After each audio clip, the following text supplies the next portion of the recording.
São poucas as diferenças entre um RESP civil e um RESP criminal. Você tem que saber quais são elas.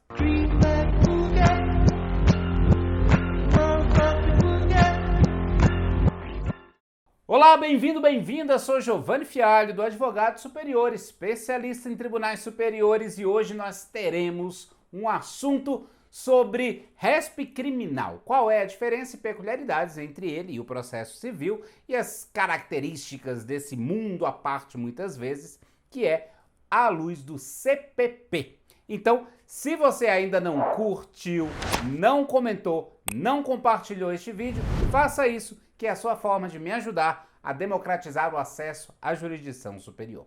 É muito comum me perguntarem quais são as características do RESP criminal. A primeira dica que você tem que anotar é que o RESP criminal é praticamente igual ao civil. Todas as regras, requisitos, óbices e qualquer outra coisa que você já ouviu falar ou nem tenha ouvido falar lá no RESP civil também são exigidas aqui no RESP criminal. Alguns exemplos de óbices: súmula 7, falta de pré-questionamento, súmula 283 do Supremo, súmula 284, exaurimento de instância, lei federal também, até eu confundi. Você tem que fazer tudo igualzinho. Se você já fez um RESP civil, é praticamente igual a um RESP criminal. Quais são as diferenças? Aí sim, é importante. Primeira diferença, prazo. Você sabe que pelo artigo 798 do CPP, os prazos no processo penal são contínuos. Não se suspendem nem interrompem por feriado, por suspensão do expediente, por final de semana, por férias, por recesso de final de ano, nada.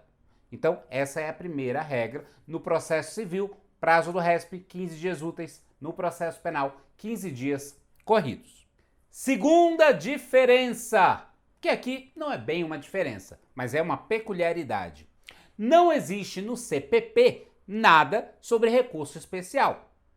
É uma legislação bem mais antiga do que a própria criação do STJ. Pelo menos aí uns 40 anos de diferença. Então, nós temos que observar as regras do CPC quanto à interposição do RESP. Artigo 1029, 1030 e outros no processo civil. Então, se você tiver um RESP negado lá no tribunal de origem, você tem que verificar a diferença do artigo 1030 para saber se você vai entrar com um agravo interno ou com um agravo em RESP. Se for pelo 1030, inciso 1 ou inciso 3, a negativa do RESP, você entra com agravo interno. Essencialmente, se tratar de matéria de repetitivo. Qualquer outro assunto é o 1030, inciso 5 do CPC, você entra com um agravo em RESP também. Terceiro ponto, custas.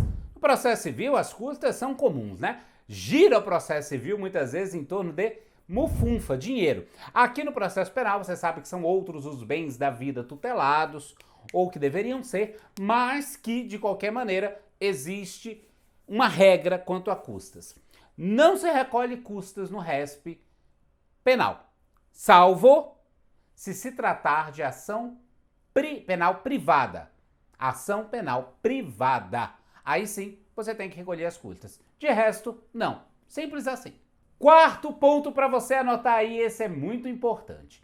Lá no CPC de 73, nós tínhamos os chamados embargos infringentes no extinto artigo 530. Não existem mais, o CPC tirou essa ideia. Mas no CPP tem embargos infringentes e de nulidade, no artigo 619, parágrafo único do CPP. Então, se for uma hipótese de oposição dos embargos infringentes, você tem que entrar com eles. Se você não entrar, não exauriu a instância de origem, não esgotou a instância de origem, a jurisdição ordinária. Logo, se você não esgotou a jurisdição ordinária, você não pode inaugurar, abrir a jurisdição extraordinária por meio do RESP. Onde é que está isso? No 619, parágrafo único do CPP. Também está na súmula 281 do Supremo e, principalmente, na súmula 207 do STJ, que diz da essencial necessidade, melhor, ficou ruim essa frase, né? Da imprescindível oposição dos embargos infringentes, se houver hipótese, se houver cabimento, antes de entrar com recurso especial. Se você não entrar, o que vai acontecer? O seu RESP não vai ser conhecido. E no processo penal, então, essa súmula tem um peso muito maior, já que agora é só nessa seara é que existem os embargos infringentes. De resto, a ideia geral do processo civil quanto ao RESP é a mesma no processo penal. Você quase não tem peculiaridades. Perceba, é o quê? Prazo, custas, uma particularidade, exaurimento de instância. Fora isso, você não tem muitas diferenças no processo penal para o processo civil, no RESP criminal para um RESP civil. Você tem que seguir todos os pontos. E aí vem a pergunta que muitas das vezes me fazem, e se você não está pensando nela, vai pensar agora. Por quê? Como que eu vou exigir, como que eu, STJ, posso exigir todos aqueles requisitos específicos? Porque o processo penal tem um bem tutelado maior, que é a liberdade. Não importa, é tudo igual. Ok? Porque não é um recurso focado em quê? Em revisão. Ele é um recurso focado num assunto específico. Uniformizar a interpretação da lei federal. A lei penal também é federal geralmente, né? Vai que tem alguma coisa que não é. E então ele vai fazer só essa interpretação. Mas, Giovanni, como é que eu posso alegar, por exemplo, que o artigo 59 do Código Penal foi violado na hora da dosimetria, mas sem cair na súmula 7? Essa é uma das dificuldades, não só do processo penal, do processo civil também, porque a súmula 7 é realmente um impedimento.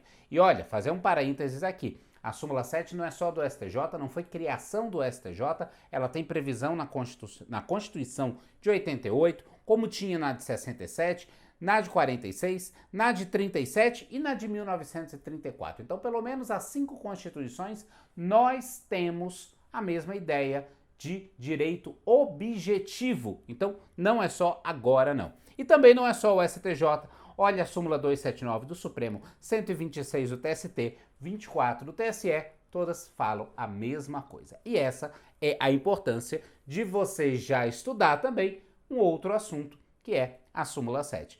Mas, de qualquer maneira, todos os requisitos estão valendo. Tome cuidado só com as peculiaridades do RESP criminal. Gostou desse vídeo? Curta, compartilhe, comente. Me ajude a democratizar o acesso à jurisdição superior.